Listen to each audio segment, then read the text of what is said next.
Pinag-aaralan na ng Criminal Investigation and Detection Group o CIDG ang mga kasong pwedeng isampa laban sa mga retiradong general na humihimok ng pag-aaklas laban sa pamahalaan. Pinabulaanan din ni Armed Forces of the Philippines Chief of Staff General Romeo Brawner Jr. ang fake news na tatanggalan umano ng pensyon ang ilan sa mga retiradong opisyal. Narito ang exclusive report ni Edniel Parosa. Sasaklolo ng Philippine National Police sa laban ng Armed Forces of the Philippines kontra sa mga retiradong general at iba pang individual na humihimok sa militar para bumaliktad sa gobyerno. Sa panayam ng programang Damdaming Bayan sa DZRH, sinabi ni AFP Chief of Staff General Romeo Brawner Jr. na inaaral na ito ng Criminal Investigation and Detection Group. Partikular umanong tinitignan ng CIDG ay kung ano ang maaring legal na hakbang o kaso sa mga kumakalampag sa AFP na kumilos kontra sa pamahalaan. Gayet ni Brawner, walang mangyayaring maganda kung uulitin ng AFP ang military takeover na lalatay umano sa economic standing ng bansa. Either magkudeta or mag-withdraw ng support or maghunta.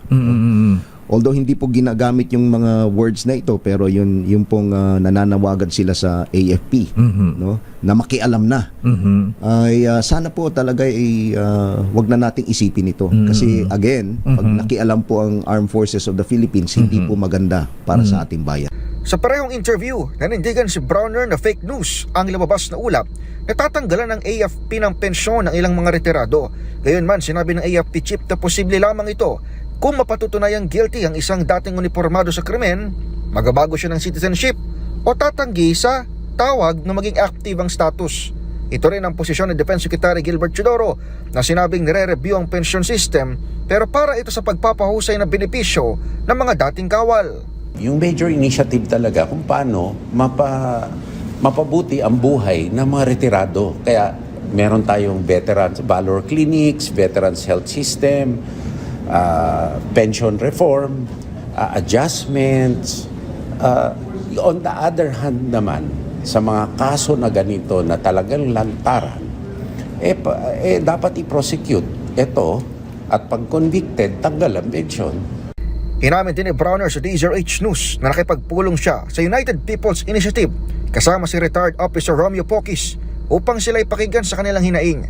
Gayunman, pinabulaanan ni Brawner ang mga ulap na muntik nang mapatalsik si Pangulong Bongbong Marcos noong Setyembre 21, epekto ng naudlot na military junta. Nagkaroon lang po ng konting kaguluhan dito sa may Mendiola, but we believe na ito po ay yung mga nahuli kasi ng pulis na mga kabataan na gumawa po nito, yung iba sa kanila, inamin nila na nabayaran sila.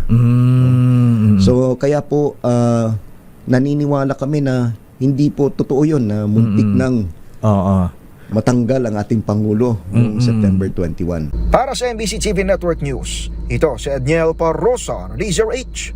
Una sa Pilipinas, una sa Pilipino.